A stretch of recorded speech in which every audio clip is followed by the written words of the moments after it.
Buenos días, buenas tardes, buenas noches. Nos juntamos de nuevo para ver la segunda clase de la materia inmunoserología. En este caso lo que vamos a ver van a ser los métodos inmunoserológicos, las distintas técnicas que vamos a usar en el laboratorio para detectar estos agentes patógenos que habíamos hablado en la primera clase que el laboratorio va a detectar para evitar que sean transfundidos en un procedimiento transfusional justamente. En la clase anterior yo les había hablado que hay diversas formas de buscar a estos agentes patógenos que son el objetivo de nuestra materia. Una de esas formas es la forma de búsqueda molecular, buscando justamente el ADN, el ARN de aquellos virus, parásitos o bacterias que podemos encontrar. Ese tipo de métodos, los métodos moleculares, no los vamos a ver en esta materia, se ven en la materia biología molecular. Los métodos que vamos a ver en esta materia son los métodos inmunoserológicos. ¿A qué llamamos método inmunoserológico? Bueno, son todos aquellos procedimientos inmunoquímicos. Inmunoquímicos quiere decir que utilizan una reacción inmunológica y que se miden por algún método químico que permiten la detección en forma indirecta de estos agentes infecciosos y contribuyen de esta manera al diagnóstico y a la clasificación de estas enfermedades autoinmunes. Les estoy enviando también con esta presentación una guía sobre métodos inmunoserológicos, donde ahí les voy a explicar un poco más detallado algunas de las cuestiones que tienen que ver con las definiciones de lo que es un método inmunoserológico y los distintos tipos de interacciones. Pero de todas formas, resumamos acá un poquito de cómo trabaja un método inmunoserológico. Por lo general, estos métodos inmunoserológicos están basados, como les digo, en una interacción antígeno-anticuerpo, para lo cual les pido que repasen la materia inmunología, porque es necesario comprender cómo es una interacción antígeno-anticuerpo. Si no han cursado inmunología, les pido por favor que lo vean de algún libro. No podemos detenernos en esta materia a profundizar en ese tema. Hay un problema de correlatividades en ese caso porque la materia inmunología debería ser cursada antes de inmunoserología y de inmunohematología, por ejemplo. Pero bueno, les pido por favor que revisen cómo es una interacción antígeno-anticuerpo. Entonces, un método inmunoserológico va a tener dos etapas fundamentales. Una etapa de interacción primaria, donde el antígeno y el anticuerpo específicos se unen. Si yo estoy buscando un antígeno, voy a utilizar anticuerpos específicos contra ese antígeno, y si estoy buscando un anticuerpo, voy a utilizar antígenos específicos contra ese anticuerpo, de forma tal que esta interacción primaria va a ser una reacción primaria específica hacia lo que yo estoy buscando. Y esa interacción primaria va a estar encadenada a una interacción secundaria. Esta interacción secundaria va a ser la que haga visible esta interacción primaria. Y en definitiva, esta interacción secundaria va a ser aquella que le dé el nombre, por decirlo de alguna manera, a la técnica. A modo de resumen muy breve, también podemos decir que la interacción primaria es una reacción reversible, donde antígeno y anticuerpo se unen y al mismo tiempo se disocian. Es decir, el complejo antígeno-anticuerpo se va formando y se va disociando al mismo tiempo, hasta llegar a un equilibrio. En ese equilibrio va a haber parte del compuesto formado y parte de los anticuerpos y antígenos libres. En ese momento de equilibrio nosotros vamos a tener algo que denominamos la constante de afinidad. A mayor constante de afinidad quiere decir que el complejo antígeno-anticuerpo formado es mucho más fuerte y vamos a tener menos antígeno y anticuerpo libre. Esto está en el apunte, les pido que lo repasen. Por otro lado, podemos decir también que esta interacción primaria va a estar afectada por diferentes parámetros, ¿sí? La concentración de los antígenos y anticuerpos, el pH, la temperatura, la fuerza iónica, los tiempos de incubación y características moleculares y específicas de cada uno de los componentes de los antígenos y de los anticuerpos.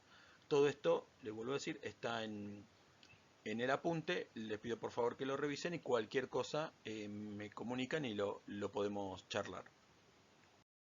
Ahora bien, como decimos, los métodos inmunoquímicos están basados todos en la interacción antígeno-anticuerpo, pero existen un número variadísimo de técnicas distintas, y dentro de estas mismas técnicas distintas existen diversas posibilidades de encarar estas técnicas. Para poder entender cuál es la técnica que más nos conviene o dentro de las disponibles, cuál es la que nos convendría utilizar, debemos analizar, debemos tener varios puntos clave de análisis de los distintos ejes que componen el laboratorio. Primero debemos saber cuál es mi población, cuál es la prevalencia de la infección en mi población, si es un agente patógeno autóctono o importado, cuál es el objetivo para el cual voy a utilizar estas técnicas inmunoserológicas, si es para un objetivo transfusional, para mantener la seguridad transfusional, o es para un laboratorio de diagnóstico donde necesito certeza en un resultado positivo. Después debemos pensar cuántos métodos vamos a utilizar. Si vamos a utilizar más de un método para detectar el mismo patógeno o con un método solo podríamos descubrirlo. Y después, en definitiva, qué métodos están disponibles en el mercado, cuál es el costo-beneficio de implementar una técnica de detección, cuál es la trazabilidad de esos resultados y aplicación de sistemas de calidad a los mismos métodos. Para poder establecer un método inmunoserológico en nuestro banco de sangre debemos evaluar cuál es la población. Estamos hablando aquí de banco de sangre específicamente. Tenemos que tener en cuenta la prevalencia de la infección y recordar aquí lo que vimos en la clase pasada de valor predictivo positivo, valor predictivo negativo, y teniendo en cuenta que a mayor prevalencia de ese agente patógeno en la población hay mayor probabilidad de tener falsos negativos y a menor prevalencia hay mayor probabilidad de obtener resultados falsos positivos. Con estos datos nosotros podemos evaluar la especificidad y la sensibilidad de un método y escoger cuál de ellos nos conviene para la población que estamos estudiando. Por otro lado, tenemos que evaluar si ese agente patógeno es endémico o es importado, por decirlo de alguna manera. Un agente endémico tiene transmisión vectorial o puede tener transmisión vertical, transmitirse de madre a hijo o transmitirse a través de un vector, como puede ser en el caso del Chagas, la vinchuca. Entonces, en este caso, cuando el agente es endémico, debemos evaluar la posibilidad de incorporarlo al tamizaje del banco de sangre.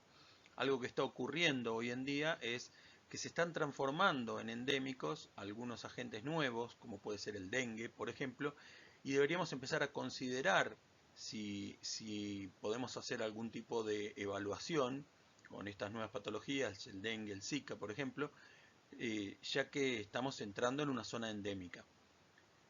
O puede ser también importado, ¿sí? Un mismo agente que en un lugar del mundo es endémico, en otro lugar del mundo no existe. Por ejemplo, como les planteaba la clase pasada, en Asia no hay vinchucas y por lo tanto es muy raro tener una persona infectada con Chagas. Sin embargo, si se presentara en Japón, por ejemplo, un sudamericano a donar, probablemente lo diferirían, ya que ellos no hacen estudios para Chagas, teniendo en cuenta que la prevalencia de donantes sudamericanos en Asia va a ser muy baja. No así en Europa, donde en España, que no tienen vinchuca y que tienen el Chagas como un agente importado, no endémico, se aceptan los donantes sudamericanos porque son una población mucho mayor de la que puede haber en Japón, se aceptan y a esos donantes en particular sí les realizan el test de Chagas. No se lo realizan a las personas europeas que no hayan salido de Europa porque no tendrían de esta manera riesgo de contagio. Otro análisis que tenemos que hacer desde el laboratorio de inmunoserología es cuál es mi objetivo, para qué población estoy estudiando. Si nosotros estamos en un banco de sangre, el objetivo va a ser el tamizaje de las muestras para liberación de unidades a transfundir. Por lo tanto, en este caso, vamos a tener que tener una premisa de que toda muestra es probable de estar contaminada y de transfundir esa contaminación. Por lo tanto, todo sospechoso va a ser culpable hasta que se demuestre lo contrario. En este caso nosotros vamos a preponderar la sensibilidad sobre la especificidad.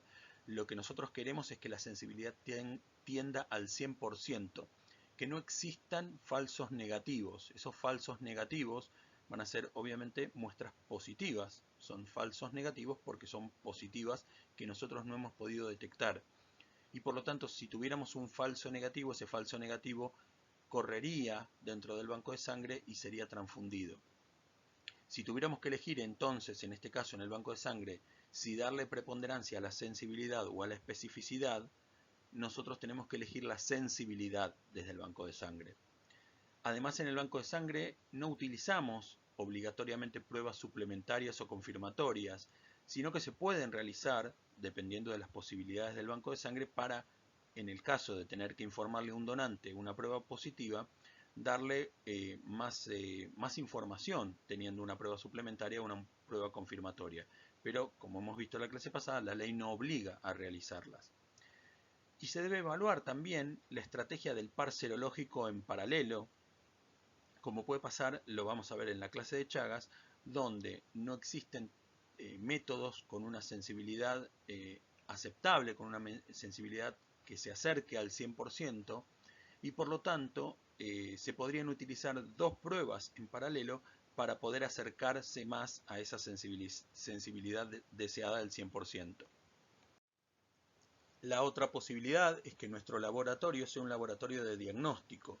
Y entonces, en este caso, tenemos que pensar que todo sospechoso es inocente hasta que se pruebe lo contrario. En este caso, si hacemos diagnóstico, vamos a preponderar la especificidad sobre la sensibilidad. Vamos a elegir, en un laboratorio de diagnóstico, que no tener falsos positivos. La idea es que si a una persona le informamos que está enferma, que le da positivo un resultado, la idea es que esa persona realmente esté enferma. Utilizamos aquí probablemente una prueba suplementaria frente a un dato positivo, frente a una prueba positiva, se hace una prueba confirmatoria para aumentar esta especificidad y para darle un resultado mucho más contundente a la persona que está enferma. Y en este caso también se puede estudiar el par serológico en serie, como puede ser una prueba de anticuerpos, una ELISA de anticuerpos y una prueba confirmatoria, como puede ser un Western blot, para el caso de HIV. Vale recordar también que en el banco de sangre nosotros vamos a tener dos grupos target, vamos a tener el objetivo en dos grupos principales. Obviamente en el banco de sangre no vamos a tener pacientes pediátricos, no vamos a tener pacientes añejos.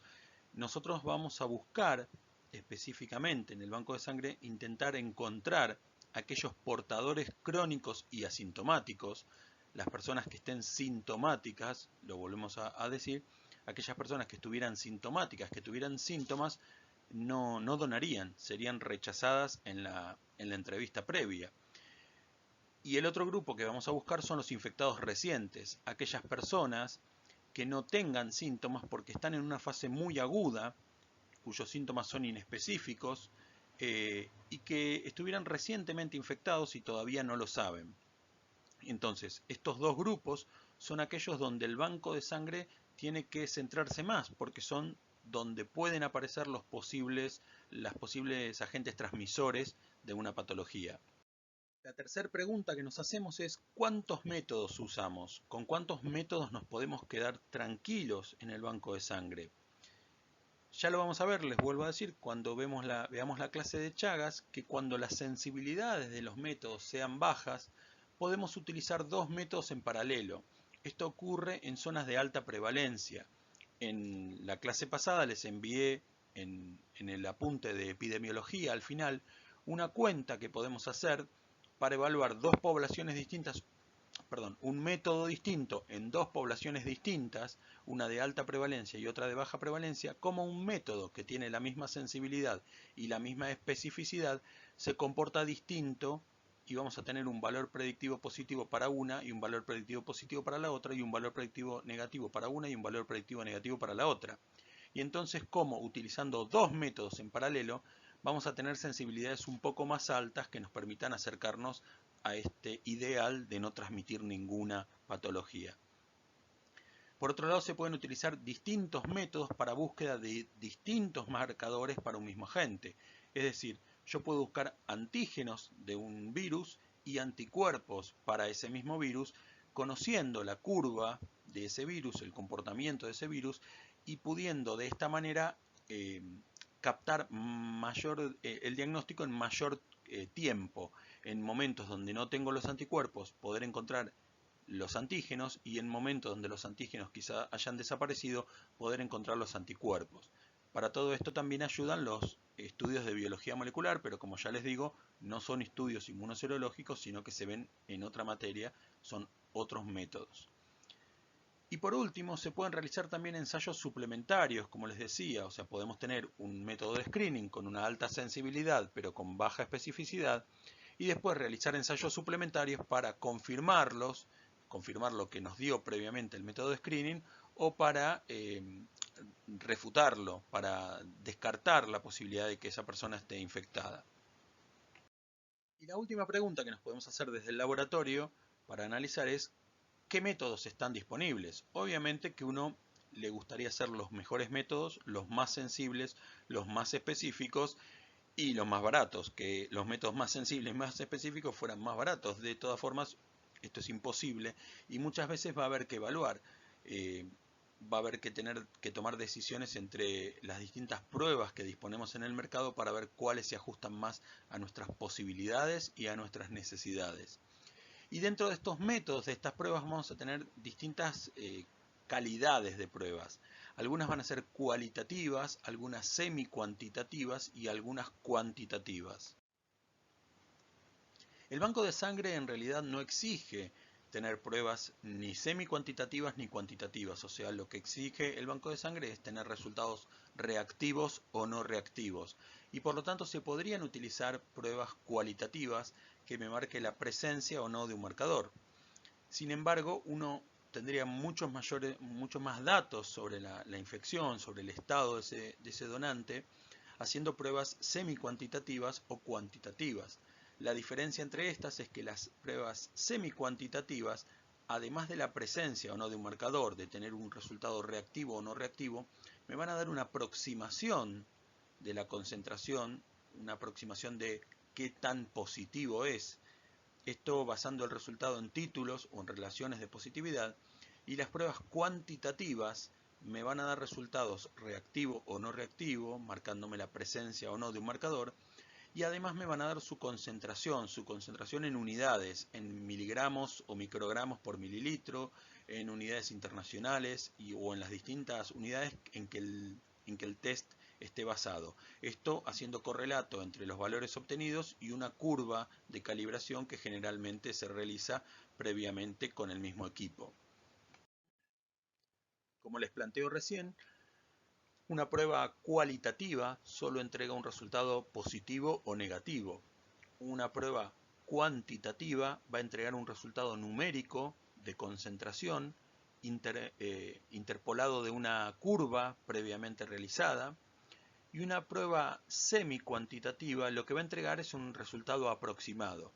Para poder tener ese resultado aproximado, nosotros vamos a hacer diluciones de una misma muestra. Una dilución es la disminución de la concentración de una sustancia en una solución. Nosotros podemos hacer una dilución individual, una dilución única o diluciones varias, y estas pueden ser directas o seriadas. Si nosotros, por ejemplo, tomamos 2 gotas de lavandina y las diluimos en 1 litro de agua, estamos haciendo una dilución directa. Tenemos resultados cuantitativos y únicos sabiendo la concentración que tiene esa lavandina en la botella original y la concentración final a la que llegamos diluyéndola en 1 litro de agua. Pero también podemos hacer diluciones seriadas. Estas diluciones seriadas van pasando de un tubo a otro para obtener resultados semi-cuantitativos. Y estos resultados semi-cuantitativos me van a entregar un resultado en forma de título. Si nosotros hacemos diluciones seriadas de una muestra, vamos a poder tomar esas diluciones seriadas y enfrentarlas con un valor constante de antígeno. ¿A qué llamamos entonces una dilución seriada? Supongamos que nosotros tomamos varios tubos y le ponemos 1 mililitro de diluyente y tomamos una muestra de lo que queremos evaluar y la diluimos. En el primer tubo tenemos 1 mililitro de muestra y 1 mililitro de diluyente, por lo tanto tenemos una dilución al medio. Aquí tendríamos una dilución al medio. Si tomamos 1 mililitro de este tubo y lo pasamos a este tubo de acá, donde tenemos 1 mililitro de solución, de diluyente, tendremos el medio diluido al medio, por lo tanto tendremos una dilución al cuarto. Si tomamos 1 mililitro de este tubo y lo pasamos acá, tendremos una dilución al octavo. Si tomamos 1 mililitro de este tubo y lo pasamos a este tubo, tendremos una dilución en 16. Y así sucesivamente tendremos diluciones mayores. Ahora bien, una vez hechas las diluciones, enfrentamos este suero diluido, los distintos tubos, con un valor constante de antígeno. Ese valor constante de antígeno va a reaccionar con los distintos tubos, con los que tengan mayor concentración de anticuerpos, hasta que en algún momento la concentración de anticuerpos sea tan baja que no reaccione con el antígeno que nosotros le estamos poniendo. En ese caso vamos a tener una reacción negativa. Si nos fijamos en la primera línea, hasta el tubo 1 en 16 tenemos una reacción positiva y en el tubo de 1 en 32 ya no tenemos reacción positiva. Por lo tanto, el título que vamos a tener aquí es de 16. En este caso, en el segundo, tenemos un título de 128. La reacción es mucho más positiva, alcanza hasta el tubo 7, sería exactamente, hasta el tubo 7. Quiere decir que en el tubo primario había una concentración mucho mayor de anticuerpos que en el tubo primario de esta muestra. Y en el último, el título en 8, ya tenemos un valor discordante, acá ya tenemos un valor dudoso en el cuarto tubo, por lo tanto nos quedamos con este valor y tenemos un título de 8. El valor, el título, va a ser el valor de la máxima dilución que dé un resultado reactivo fiel, un resultado reactivo verdadero. En este caso, donde el valor es dudoso, no lo vamos a considerar y vamos a considerar este tubo como el último. Aquí abajo dice cuidado con el efecto Prosona. El efecto Prosona se da cuando tenemos un título sumamente alto de anticuerpos en el tubo primario y nuestra reacción, los anticuerpos son tantos que reaccionan con nuestro antígeno sin dar una reacción secundaria. Entonces vamos a tener un falso negativo. En ese caso lo que se puede hacer, si nosotros tenemos la duda, si nosotros tenemos la idea de que pudiéramos tener este efecto Prosona, es necesario diluir esta muestra primaria y quizás al diluirlo al medio o al cuarto podría aparecer una reacción positiva. Entonces, a partir de ese momento, titulamos y vamos a ver cuál va a ser el último título a la que llegue a ver positivo. Es decir, el efecto Prosona tenemos que tener cuidado porque nos puede dar un falso negativo, perdón. Un falso negativo. Acá tenemos un gráfico que explica más o menos cómo es el efecto Prosona, donde vamos a tener precipitación cuando se da un equilibrio o aglutinación cuando se da un equilibrio, ¿sí? En el medio de la curva, cuando la concentración de antígeno y anticuerpo son óptimas, se va a dar precipitación. Si tenemos exceso de anticuerpos, no tenemos precipitación, tenemos prosona, porque los anticuerpos reaccionan todos con los antígenos y quedan algunos libres.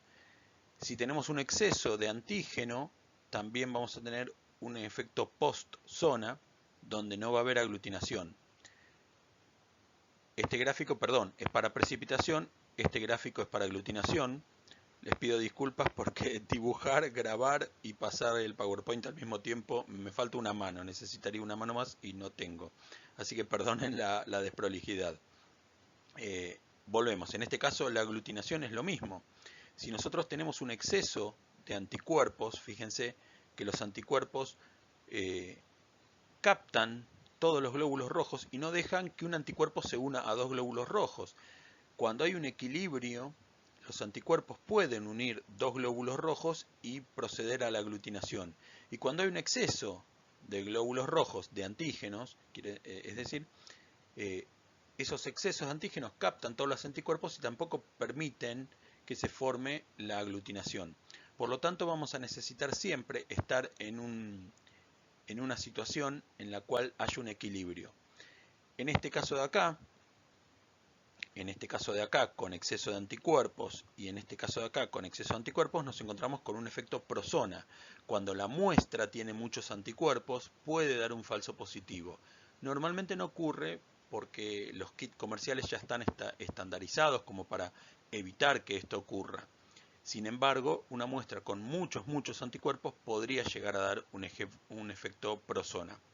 Y en este caso de acá, donde el antígeno sobra y hay muy pocos anticuerpos para ese antígeno, es donde también se da negativo. Y esto es lo que sería, lo que ocurriría en, por ejemplo, los tubos que quedan posteriores al título positivo. Es decir, acá, en este lugar, me corta el título, me da positivo hasta aquí y negativo para aquí. En estos tubos posteriores al valor de corte vamos a tener algunos anticuerpos circulantes, pero no van a llegar a generar ni precipitación ni aglutinación.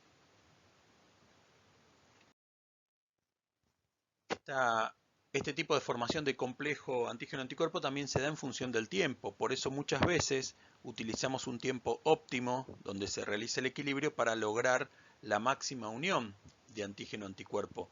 Le damos una incubación inicial para que vaya aumentando el número de reacciones antígeno-anticuerpo, y en ese tiempo óptimo es donde nosotros vamos a intentar leer. Si nosotros dejamos el método por más tiempo, ese tiempo óptimo va a romperse y el equilibrio va a tender de nuevo a separarse los antígenos de anticuerpo y no vamos a leer. Por eso si una técnica dice que se debe leer a las 2 horas, se debe leer a las 2 horas y no a los 2 días, porque probablemente me dio un falso negativo o una muestra que ya era positiva. Bueno, bien, hasta aquí hemos visto que las técnicas inmunoquímicas tienen una reacción primaria que está dada por la unión antígeno-anticuerpo, que esa reacción primaria antígeno-anticuerpo alcanza un equilibrio, que ese equilibrio va a estar dado por las condiciones del medio, por la fuerza iónica, el pH, la temperatura, el tiempo de incubación, etc., la concentración de anticuerpo y de antígeno, que esa interacción primaria, alcanzado el momento del equilibrio, se va a visualizar en una interacción secundaria. Va a estar de la mano esa interacción primaria con una interacción secundaria. Y esa interacción secundaria es la que nos va a permitir ver esta interacción primaria, esta unión antígeno-anticuerpo. Entonces, a partir de las distintas interacciones secundarias que nosotros podemos ver, podemos catalogar estas técnicas inmunoserológicas en 4 grandes grupos. 4 grandes grupos que son las que más utilizamos nosotros. Podemos hablar de reacciones de inmunoprecipitación, podemos hablar de reacciones de aglutinación, podemos hablar de reacciones que utilizan un tercer componente distinto al antígeno y al anticuerpo, un componente que emite una señal y nosotros vamos a medir la emisión de esa señal. O podemos hablar de reacciones combinadas que, por ejemplo, tengan un tercer componente y utilicen inmunoprecipitación, por ejemplo. Bueno, a partir de ahora vamos a empezar a meternos en cada una de estas 4 categorías y ver las distintas técnicas que hay. De las que vamos a hablar en general, son las más utilizadas, existen otras, y dentro de cada una de estas técnicas, tanto en aglutinación como en los test de Lisa, como en las precipitaciones, hay infinidad de variantes más. Imagínense que con cada una de las que vamos a ver, uno puede desarmarla y armarla a gusto y piacere y poder incorporar distintas etapas. Nosotros vamos a ver algunas, las más generales, y vamos a darle un marco general a la situación. Pero más adelante podemos llegar a ver que existen otras técnicas basándose en las mismas categorías. El primer grupo de técnicas que habíamos nombrado son las reacciones de inmunoprecipitación. La mayoría de estas reacciones de inmunoprecipitación ya no se utilizan hoy en día en el banco de sangre, se siguen utilizando en algunos laboratorios de diagnóstico o en algunos laboratorios de investigación.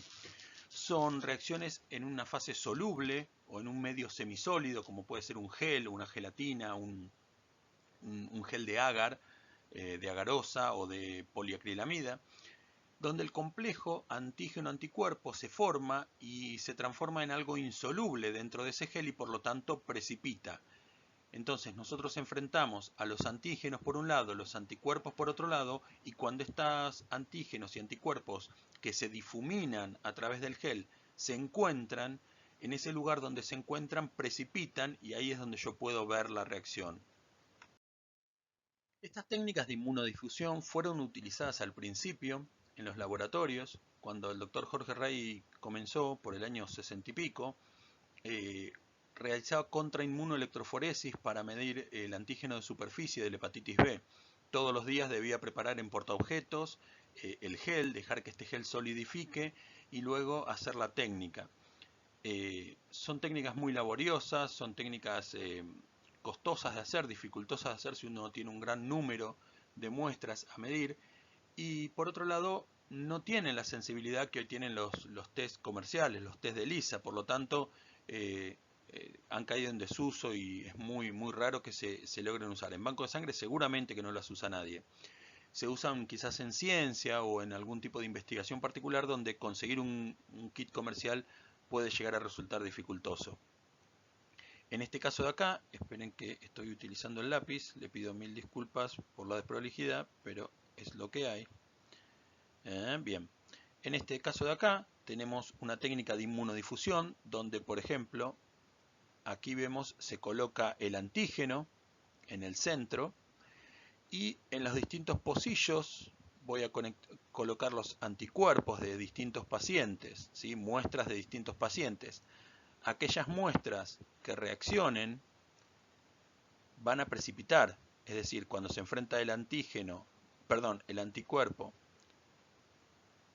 con el antígeno, van a precipitar y ahí es donde se ven las líneas. En este caso tenemos también precipitación porque está el antígeno y el anticuerpo. En este caso tenemos aquí precipitación porque está el antígeno anticuerpo y así es como se ve. La segunda técnica que tenemos, la de inmunodifusión radial, perdón, ahí estamos, bueno, les puse rojo, perdón. La segunda técnica, la de inmunodifusión radial, ocurre lo mismo, nada más que en el gel, en este caso en el gel, ya tengo diluido el antígeno y en cada uno de los pocillos yo voy a poner distintas muestras y si no tiene anticuerpo, la muestra va a difuminar y no pasa nada.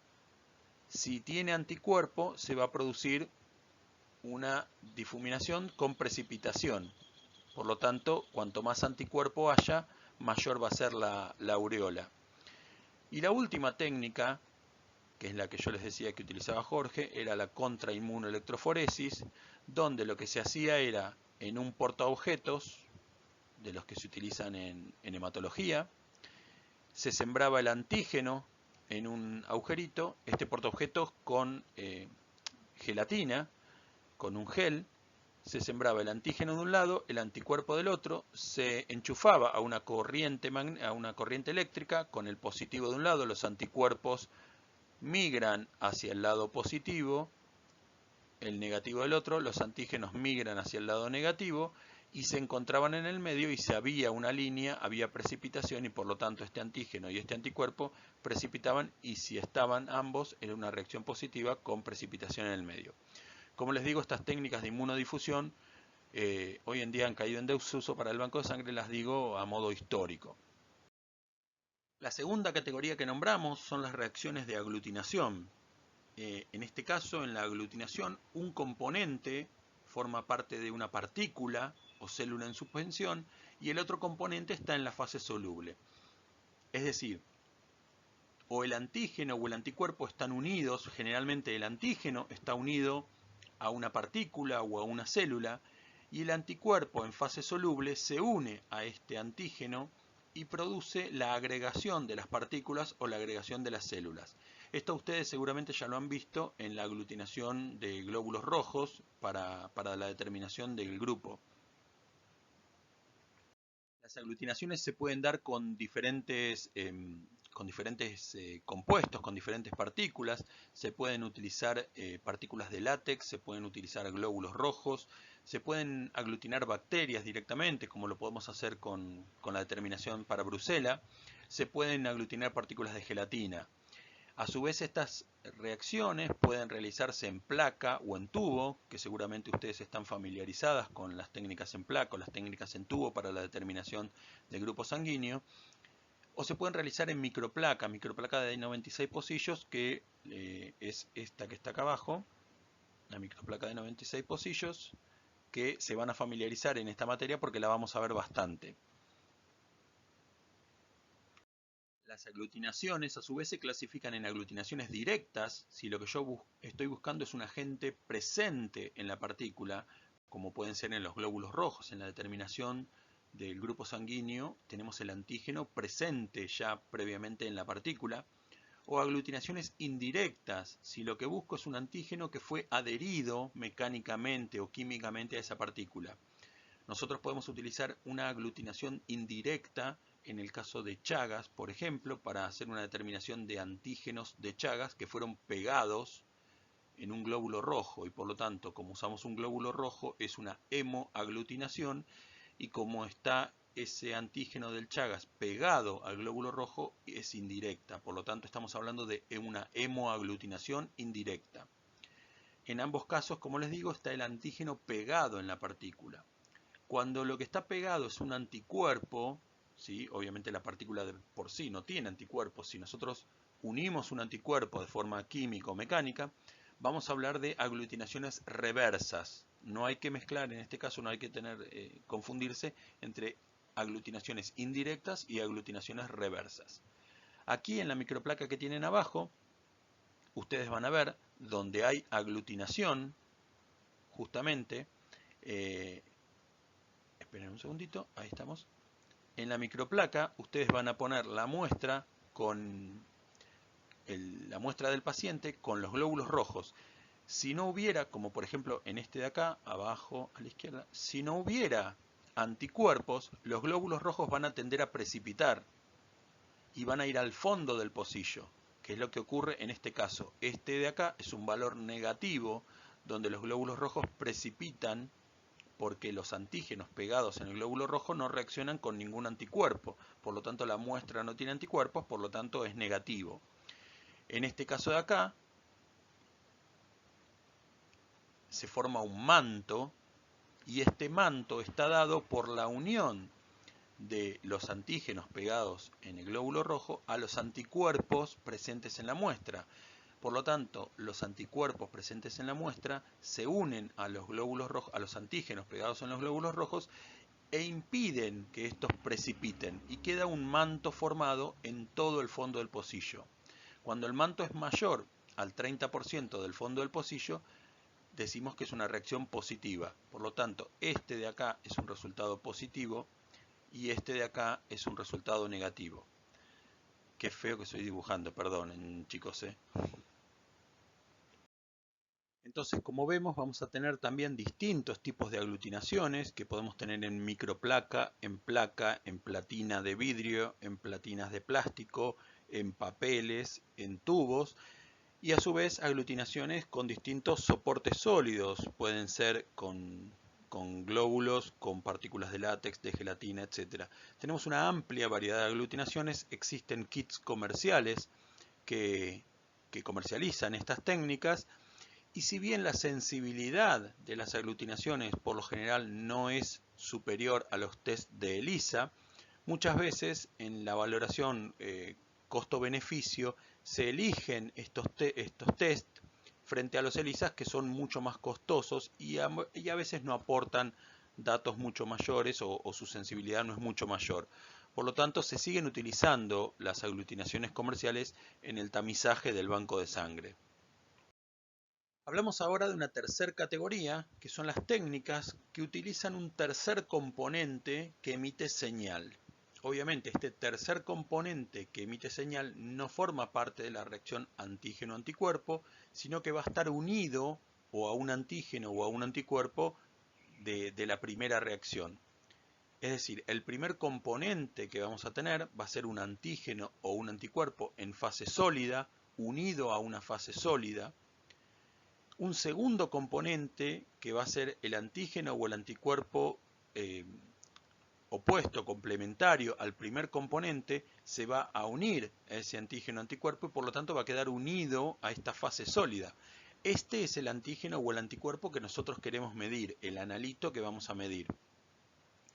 Y vamos a tener un tercer componente que va a ser o un antígeno o un anticuerpo que reaccione con el segundo, que detecte la reacción producida entre el primero y el segundo componente, y a su vez este tercer componente va a permitir la emisión de la señal. En muchas circunstancias este tercer componente va a ser o un antígeno o un anticuerpo que va a estar unido a una enzima que emita coloración y por lo tanto va a ser una ELISA, o va a estar unido a un componente inmunofluorescente y va a medir fluorescencia, o va a tener algún componente radioactivo y va a emitir radiación, o va a tener algún componente químico que emita luminiscencia y va a hacer un estudio de quimioluminiscencia. Este tercer componente va a ser un conjugado entre antígeno o anticuerpo y este componente que emita señal. Empecemos hablando de la inmunofluorescencia. En este caso también vamos a tener test directos o indirectos. Los test directos no se van a utilizar en el banco de sangre. Son utilizados más que nada en la ciencia o en algunas cuestiones de diagnósticos. ¿Cómo funcionan los test directos? Bien, vamos a tener algunas células que tienen el antígeno y este antígeno está desconocido.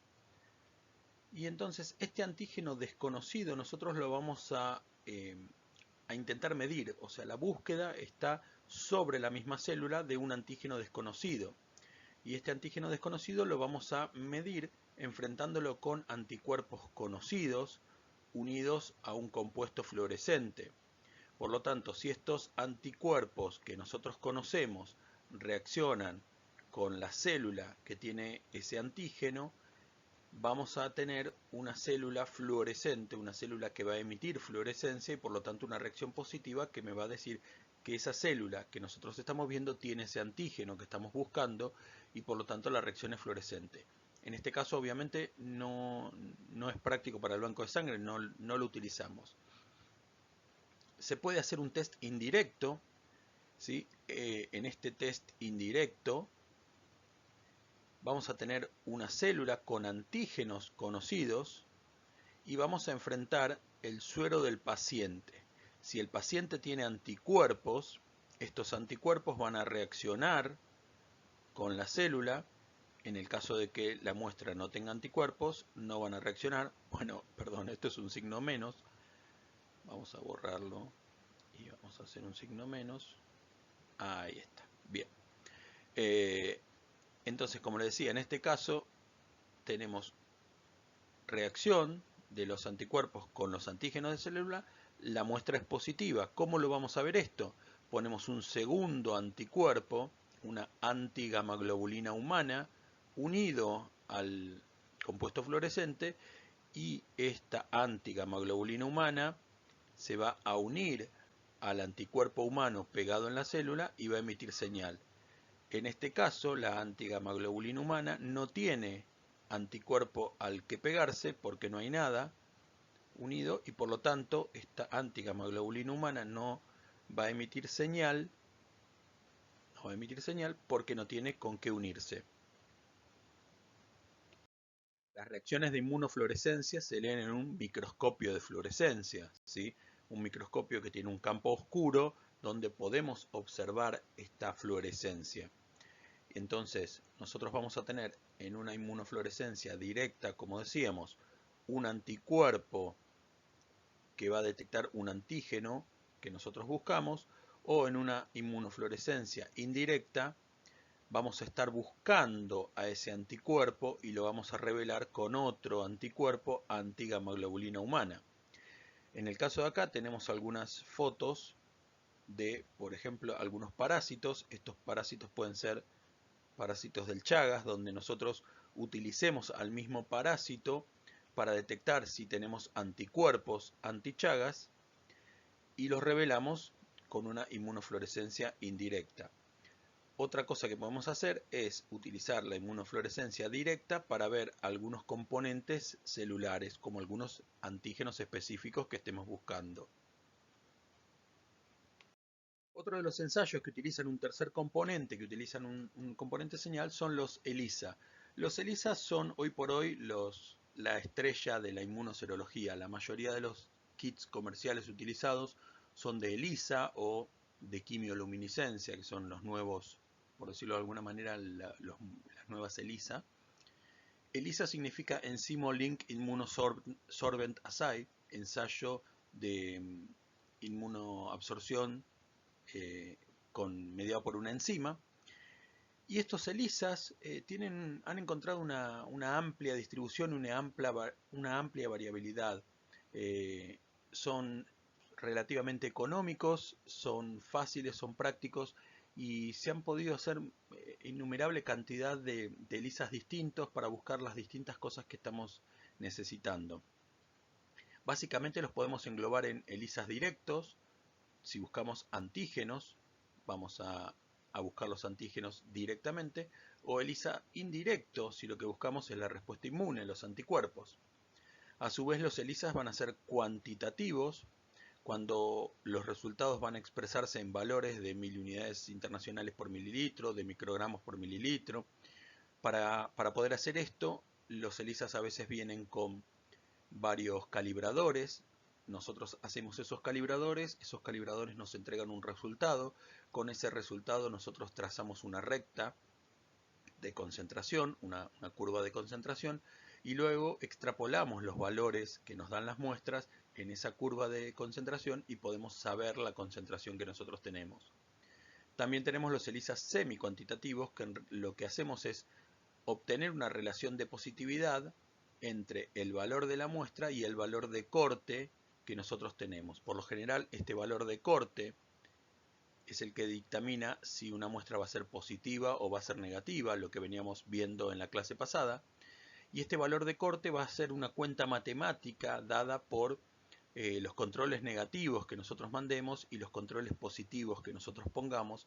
Ambos generalmente vienen con el kit y se especifica una cuenta matemática que hace que se sumen, se multipliquen o se dividan los controles positivos con los negativos, y a partir de ahí se llegue a un valor numérico y se diga la absorbancia de lectura mayor a esto es positivo y la absorbancia de lectura menor a esto es negativo.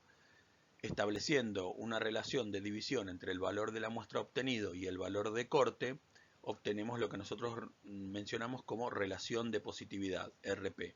Esta RP si es mayor a 1 es positivo y si es menor a 1 generalmente es negativo. A su vez podemos tener ELISAs sándwich que no se comen, ¿sí? Son antígenos que son capturados y revelados por dos anticuerpos, o sea, tengo un anticuerpo generalmente pegado a la fase sólida que capta un antígeno y que es revelado por otro anticuerpo unido al conjugado, unido a la enzima, ¿sí? O sea, el conjugado. Entonces, en este caso decimos que es un ELISA sándwich porque tiene un pan, dos panes y el fiambre en el medio, por decirlo de una forma media burda. A su vez tenemos ELISAs competitivos también, donde el analito que nosotros buscamos compite con uno proporcionado por el equipo. Entonces la señal va a ser menor cuanto mayor concentración del analito tengamos. Es decir, yo voy a tener en la fase sólida anticuerpos pegados, ¿sí? Yo voy a poner mi antígeno, por ejemplo, de la muestra, y voy a poner un antígeno unido a la enzima, un conjugado que proporciona el equipo.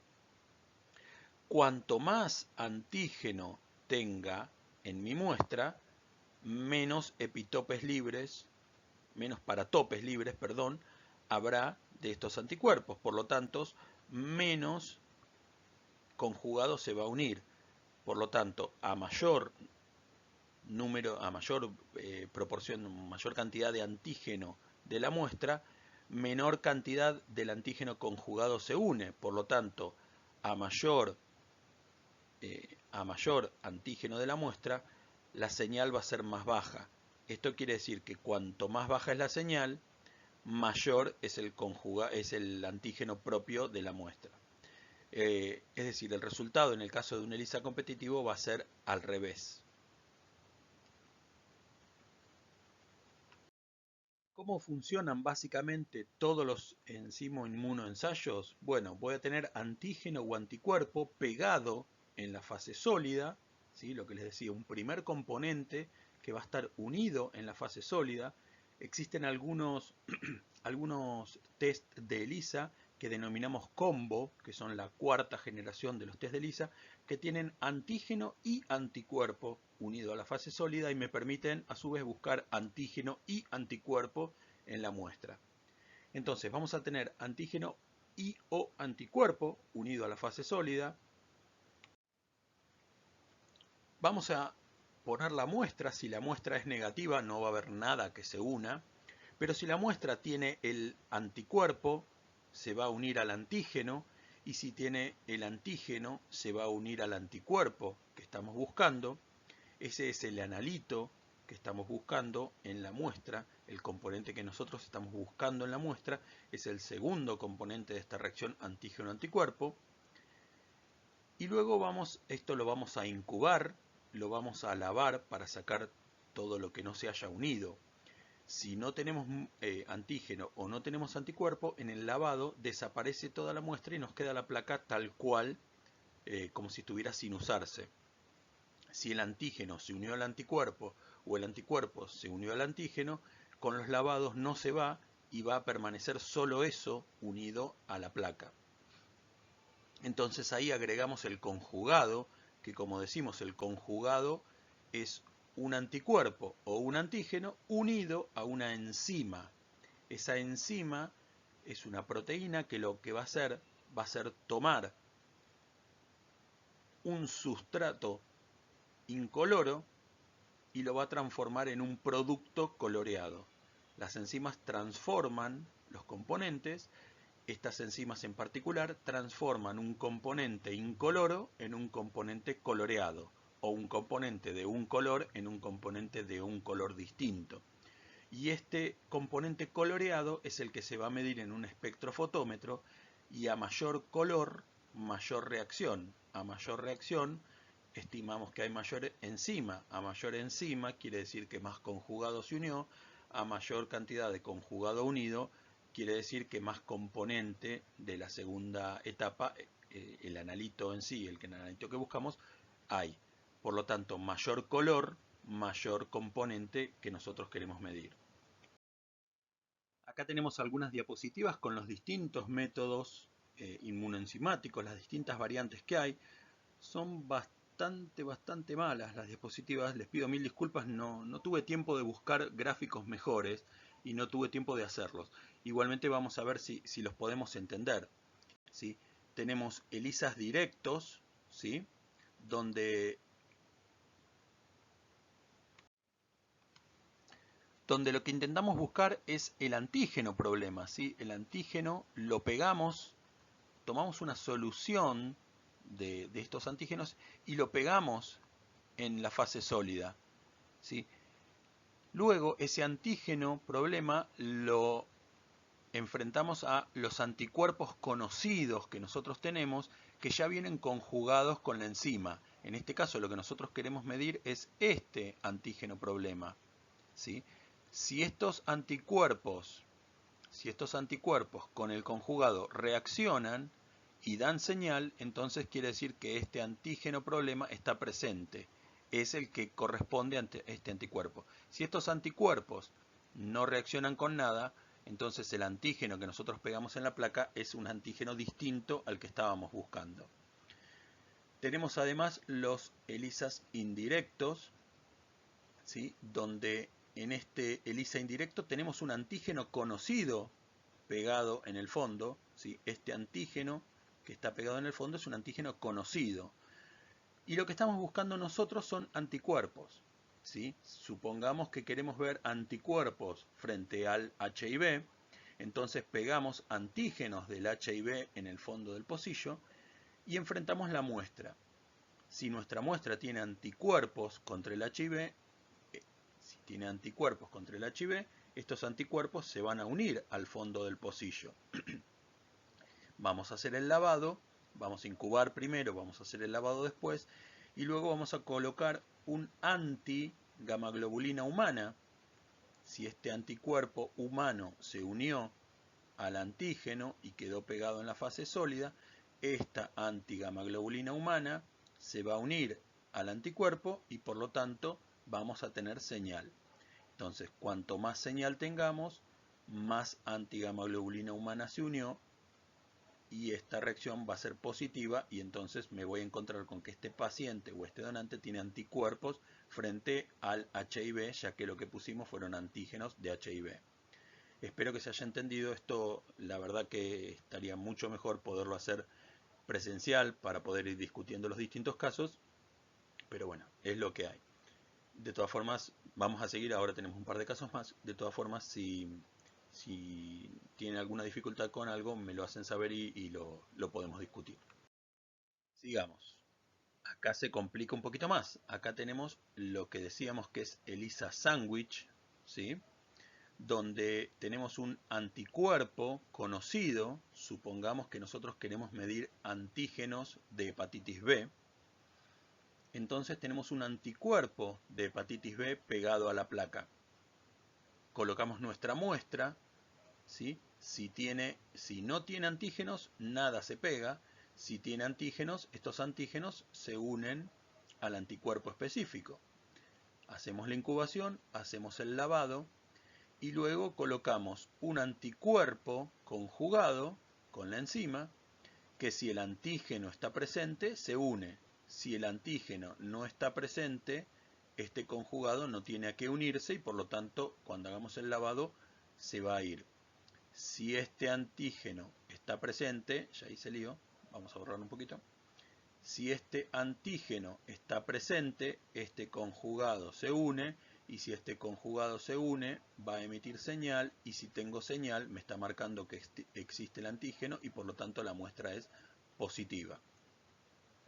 Espero que se haya entendido.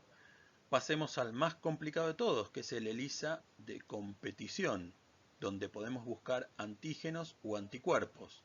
Midamos, por ejemplo, el de antígenos. Para el de anticuerpos es lo mismo. Yo voy a tener, midamos anticuerpos, para el de antígenos es lo mismo. Yo voy a tener antígenos específicos adosados a los pocillos. Voy a poner mi muestra con anticuerpos si es positiva o sin anticuerpos si es negativa. Y junto con mi muestra voy a poner el conjugado. El conjugado y los anticuerpos presentes en la muestra van a competir por la unión de estos antígenos, ¿sí? Si yo tengo un número limitado de antígenos pegados a la membrana, la competencia va a ser que algunos anticuerpos queden afuera. Cuanto más anticuerpos tenga la muestra, más anticuerpos del conjugado quedarán afuera, sin unirse. Por lo tanto, cuanto menos anticuerpos de conjugado se unan, es porque más anticuerpos de la muestra tengo. Entonces, cuanto menos señal tenga, es porque más anticuerpos de la muestra se unieron. Por lo tanto, a menor señal, esperen que vamos a cambiar el colorcito, a menor señal, más anticuerpos. Por lo tanto, a menor señal la muestra es más positiva, porque es una ELISA de competición. Compite el analito con el conjugado. Compiten en la misma etapa, por lo tanto, cuanto más analito tenga, menos posibilidad de que el conjugado se una y por lo tanto, menos señal. ¿Sí? Espero que se entienda. Dios mío, por favor, que se entienda. Si no, igualmente, pregúntenme por mail y lo vamos a ver. Como le digo, la variabilidad que tienen los ELISAs es increíble. Pueden medirse anticuerpos con antígenos, anticuerpos con otros anticuerpos específicos. En el caso de tener un ELISA para medir antígenos, lo que podemos utilizar son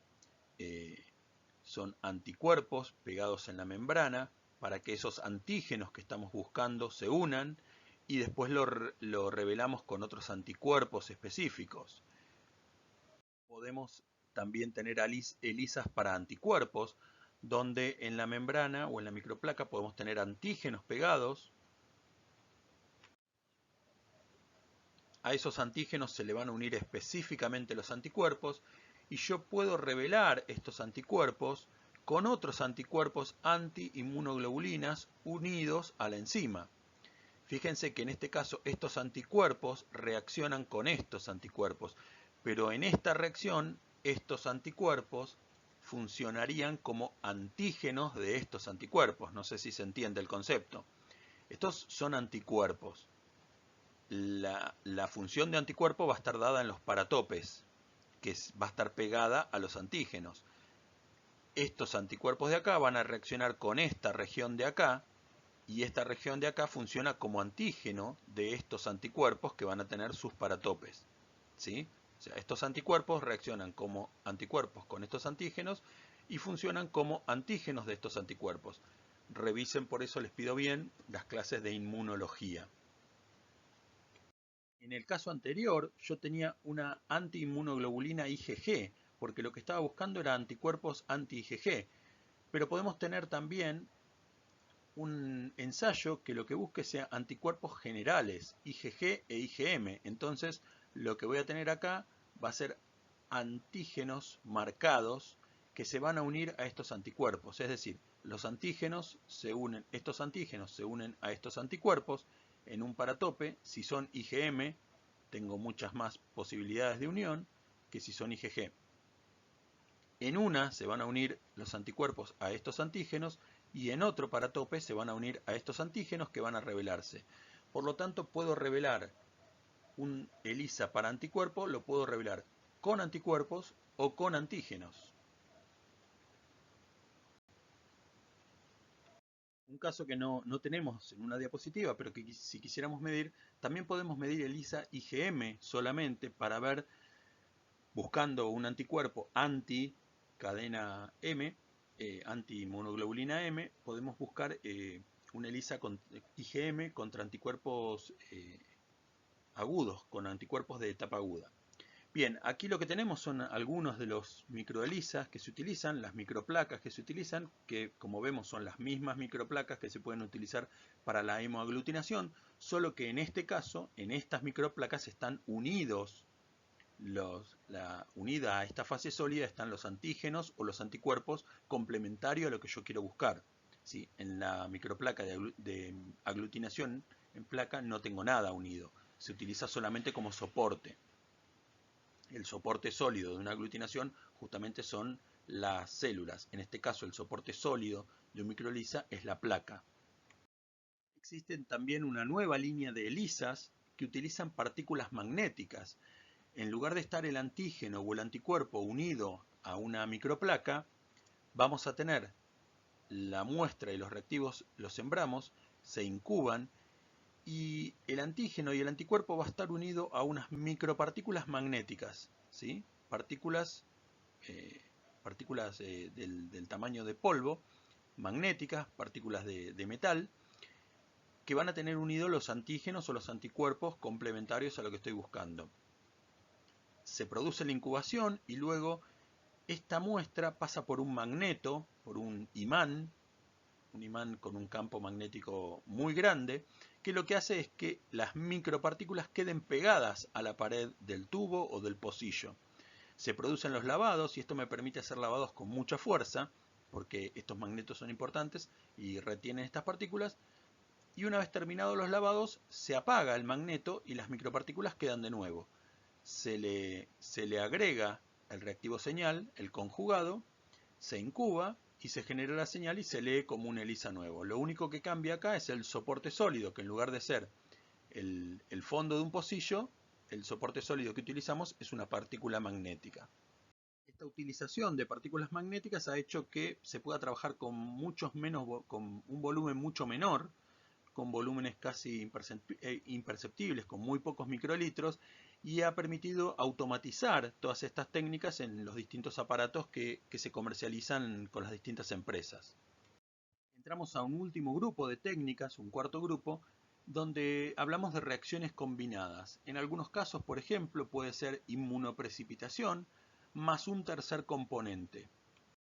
Tenemos algunos test que son los test de inmunocromatografía. La mayoría de ellos son test rápidos, los conocidos como test rápidos, No se utilizan de por sí en el banco de sangre, pero sí se pueden utilizar en pesquisas de campo, en trabajos de campo, porque son tiritas, como los EVA-test, por ejemplo, que se pueden llevar de un lugar al otro y entonces son muy prácticos para trabajar en el campo. Si uno tiene una reacción positiva con un test inmunocromatográfico, uno puede realizarle algún estudio un poco más profundo. Pero en algunos casos donde uno, por ejemplo, tiene que ir a estudiar alguna prevalencia en una población autóctona, en lugar de mover a esa población autóctona hacia un laboratorio o tomarle muestras a todos y después realizarlo en el laboratorio, se pueden llevar estos kits y realizar la medición en el lugar. Bien, ¿cómo funcionan estos test inmunocromatográficos?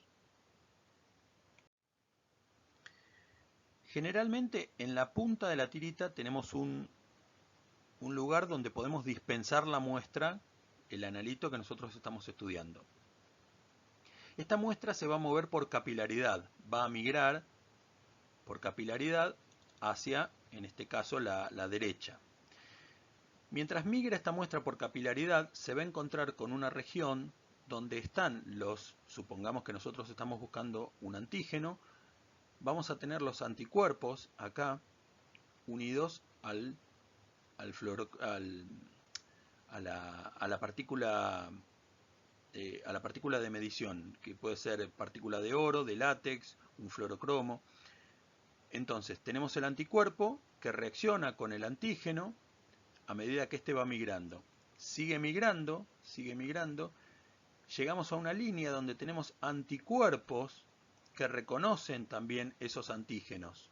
Estos anticuerpos reconocen esos antígenos y entonces, si se formó el complejo antígeno-anticuerpo en este lado, con estos anticuerpos de acá quedan pegados estos antígenos. Por lo tanto, estos anticuerpos terminan pegando estos antígenos, que a su vez estos antígenos quedaron unidos a estos anticuerpos, que a su vez estos anticuerpos están unidos a la partícula que da la reacción, que da la señal. La migración sigue, la capilaridad sigue, y en esta línea de acá tenemos anticuerpos que van a reconocer a estos anticuerpos del conjugado que no se hayan unido, ¿sí? Los anticuerpos del conjugado en exceso que no se hayan unido se van a unir acá y por lo tanto, como tenemos los componentes que dan señal, esta línea va a dar señal.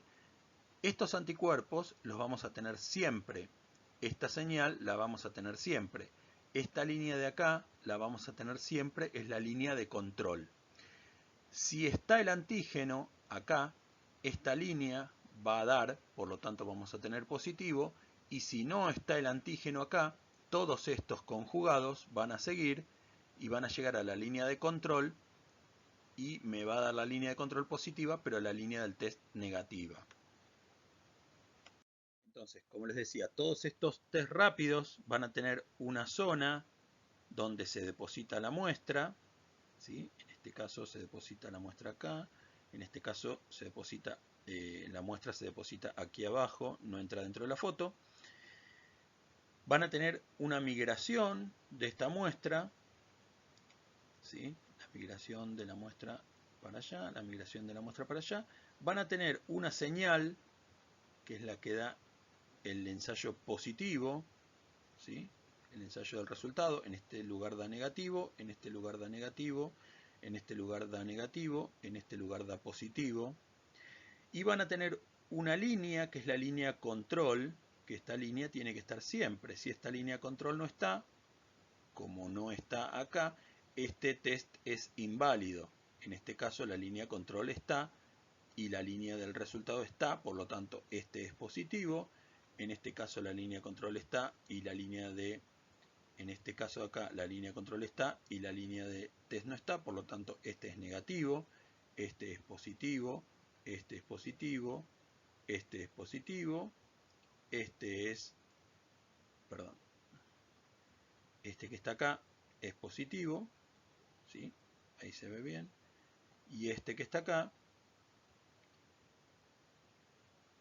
es negativo, ¿sí? La línea de control está y la línea de test no está. Acá tenemos, fíjense, de este lado también Estos, donde el control no ha funcionado, son inválidos. Este es no reactivo porque el control funcionó, pero no da ni antígeno ni anticuerpo.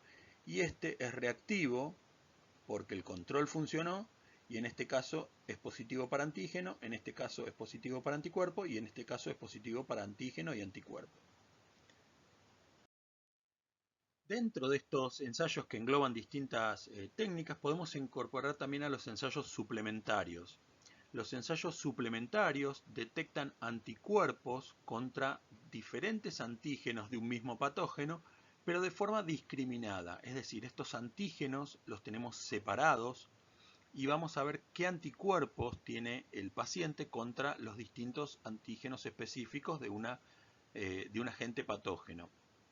Por lo general, estos ensayos suplementarios en algún momento se los consideraba confirmatorios, hoy ya no se los considera confirmatorios, se los denomina suplementarios. Estos ensayos están en un soporte en forma de tira de nitrocelulosa, con los antígenos sembrados a distintas alturas, y estos ensayos suplementarios apelan a tener una alta especificidad. Si solamente se utilizan en los casos de una prueba positiva de screening. Los más comunes son el Western blot, el LIA y el RIVA. Estos ensayos suplementarios, como les planteo en la guía, en algunos casos están en desuso, están cayendo en desuso, porque los mismos ensayos suplementarios no aportan más que reafirmar o dar un poco más de especificidad sobre un estudio. Son costosos, son laboriosos, y hoy en día las técnicas de biología molecular han ido bajando su costo al punto de costar casi lo mismo que un ensayo suplementario. Y frente a la posibilidad de estar infectado con un virus como el HIV o la hepatitis C o la hepatitis B, uno va a necesitar tener una carga viral inicial para poder empezar un tratamiento antirretroviral, antiviral, y por lo tanto se saltea este paso de los ensayos suplementarios y directamente se realiza un test de biología molecular. Por lo tanto, estos ensayos cada vez se fabrican menos y cada vez tienen menos uso. Igualmente se siguen utilizando porque en laboratorios donde uno no tiene la posibilidad de hacer ensayos moleculares, estos ensayos suplementarios sirven. Uno de los más conocidos es el ensayo de Western blot. El ensayo de Western blot constaba en hacer que por ejemplo, un ensayo de Western blot para HIV, uno colocaba una muestra de HIV en un gel, en una corrida electroforética, se hacía correr en una cuba electroforética las proteínas, los antígenos que están cargados negativamente, iban a correr hacia el polo positivo. Acá teníamos el polo positivo y acá teníamos el polo negativo. Las proteínas tendían a correr hacia el polo positivo cuando uno le daba corriente eléctrica.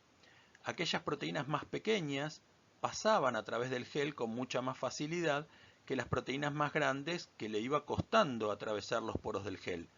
Por lo tanto, las proteínas más grandes quedaban más cerca, las proteínas de tamaño mediano quedaban por el medio y las proteínas más pequeñas corrían más. Una vez hecha esta corrida electroforética, este gel se transmitía a un papel, a una nitrocelulosa, y quedaban separadas las distintas proteínas de acuerdo a su peso molecular. Estas tiras de nitrocelulosa son las que se comercializan, se cortaban, se comercializan, y a estas tiras de nitrocelulosa yo las enfrentaba con la muestra, se le agregaba la muestra del paciente con anticuerpos. Los anticuerpos reaccionaban contra las distintas proteínas específicas, contra los distintos antígenos, y luego, con un conjugado anti-gamaglobulina humana, yo lo revelaba y entonces veía mis anticuerpos contra qué antígenos específicos habían reaccionado. ¿Sí? Acá tenemos una lista de los antígenos de las distintas proteínas que habían corrido, y en este caso, por ejemplo, tenemos la muestra C es negativa, la muestra B es positiva, reaccionaron contra las P24, contra el GP41, contra el P55, contra el GP120, contra el GP160. Y la muestra A también es positiva contra el P24, contra el P55, y podemos dudar si hay en este caso reacción o no contra el P31. Por lo general los ensayos de Westerblot venían con una guía sobre cómo interpretar estos resultados que nosotros veíamos. Otros ensayos suplementarios similares son el ensayo de LIA, el ensayo Line Immunoassay y el ensayo de arriba, Recombinant Immunoblot Assay, que en realidad son ensayos similares al Westerblot, solo que no están colocadas los antígenos, las proteínas no están colocadas por una corrida electroforética, sino que están puestos de forma mecánica para que la señal sea mucho más compacta, no tan esfumada como en los Westerblot, y más separada de la señal de otra proteína. Entonces estos ensayos están realizados mecánicamente. Como les decía, todos estos ensayos suplementarios tienen una alta especificidad, tienen también buena sensibilidad, pero son ensayos laboriosos, son ensayos costosos y que solamente se realizan teniendo un ELISA positivo, un ensayo de screening positivo. Estos cuatro grupos, estos cuatro tipos de técnicas distintas, fueron a través del tiempo evolucionando, ¿sí? Los primeros ensayos tenían menor sensibilidad, utilizaban por lo general anticuerpos policlonales. Los anticuerpos policlonales por lo general son una mezcla de anticuerpos, se producían de forma biológica en cultivos celulares o en animales de laboratorio. Por lo tanto, la variación entre lotes era impredecible, no se podía tener una misma línea heterogénea, no eran repetibles los resultados. Con el desarrollo de los anticuerpos monoclonales, se empezó a tener anticuerpos de líneas puras, invariables, la producción era limitada, pero existían, se podían repetir estos anticuerpos monoclonales. Lo que pasa es que los anticuerpos monoclonales eran más caros que los anticuerpos policlonales. La producción era más compleja, más larga. Hoy en día, por lo general, para los kits de ELISA se utilizan anticuerpos monoclonales o anticuerpos recombinantes. Con el advenimiento de la técnica de biología molecular se logró, con la tecnología recombinante, lograr más especificidad. La tecnología recombinante lo que me permite es poder producir, en el caso de los antígenos, poder producir proteínas sin necesidad de tener cultivos del virus. O sea, solamente producimos la proteína viral, evitando tener material infectocontagioso. Esto también aumenta la especificidad, evitamos el empleo de antígenos comunes a otros agentes, o sea, cuando utilizamos un lisado de virus o un lisado de parásito o un lisado de bacterias, vamos a tener todos los antígenos de ese patógeno, y muchos de esos antígenos pueden quedar pegados en el ELISA y pueden ser inespecíficos. Entonces los antígenos recombinantes son mucho más específicos y me permiten solamente emplear aquellos que están ligados en su especificidad con algún agente específico que nosotros buscamos. A su vez, el empleo de agentes recombinantes aumenta la sensibilidad, porque vamos a trabajar con antígenos altamente conservados, con antígenos altamente inmunogénicos, vamos a elegir los antígenos altamente inmunogénicos, que den rápida respuesta humoral, que estén en fases infectivas de humanos. Podemos ir seleccionando cuáles van a ser las proteínas que nosotros vamos a utilizar en esta tecnología recombinante para detectar los anticuerpos que nosotros queramos detectar.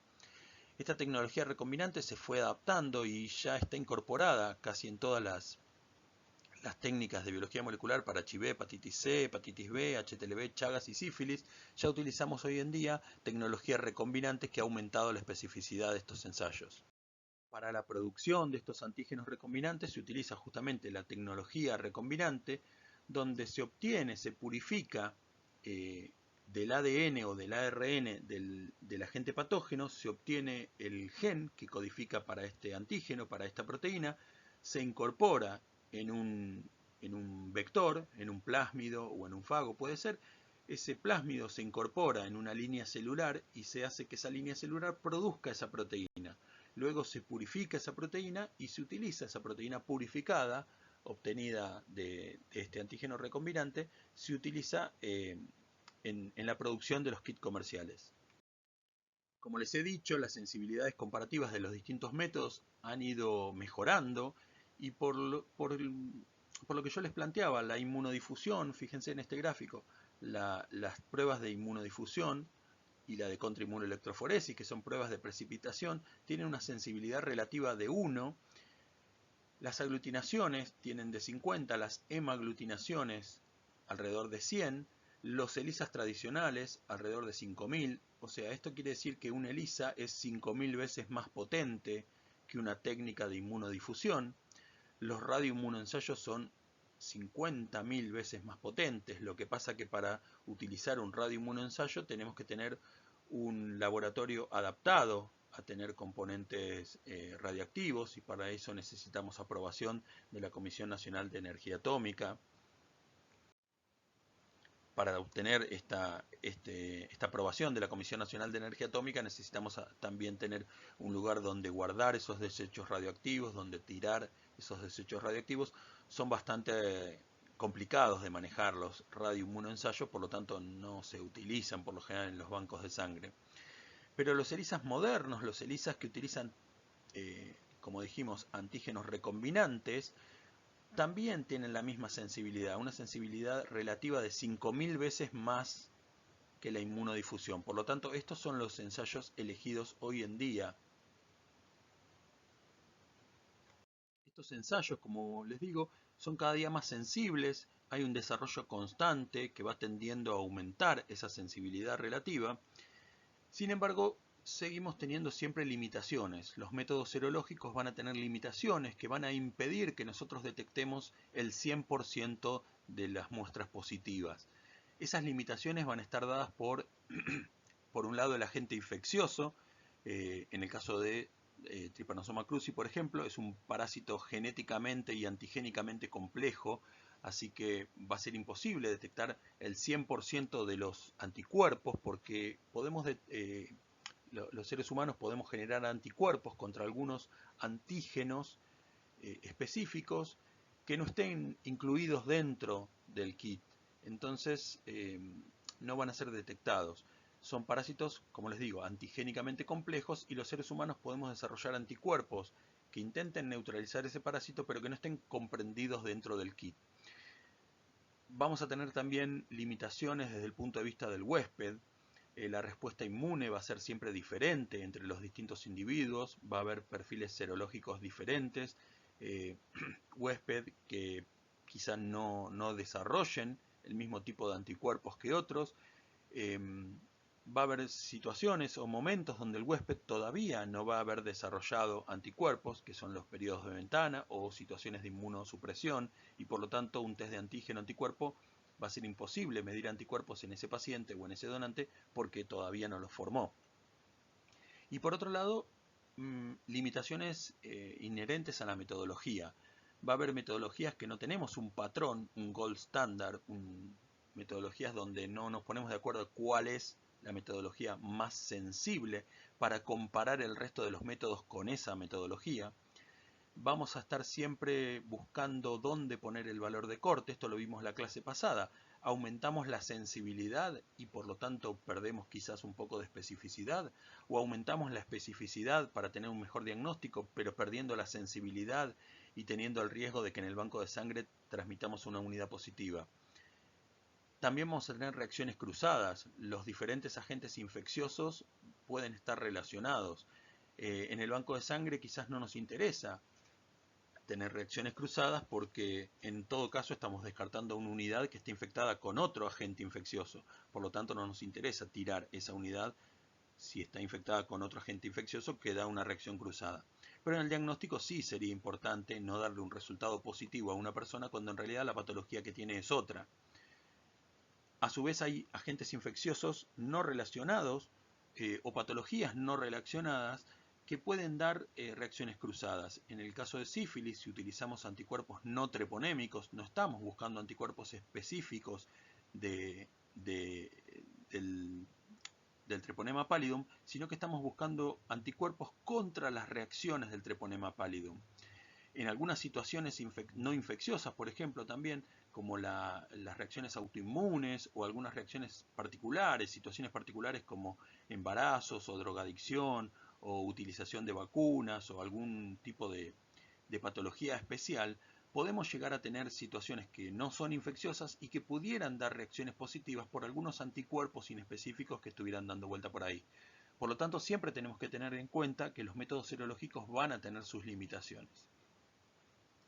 Bueno, hasta acá llegamos con la segunda clase, se hizo un poco más larga que la anterior, hay muchísimas cosas para ver, esta clase es bastante larga en sí, lo ideal, como ya les digo, sería haber podido compartirla y poder charlar, me parece que hubiera sido muy enriquecedor poder compartir los distintos métodos y discutir y ver si se entendieron los métodos o qué formas nuevas podemos encontrar, porque acá vimos algunas, pero se puede jugar con estas fichas y ponerlas de distintas formas para obtener métodos nuevos. Espero que se haya entendido esta segunda clase y de nuevo, cualquier duda nos estamos comunicando y nos vemos en la próxima clase que va a ser la semana que viene sobre sífilis. Hasta luego.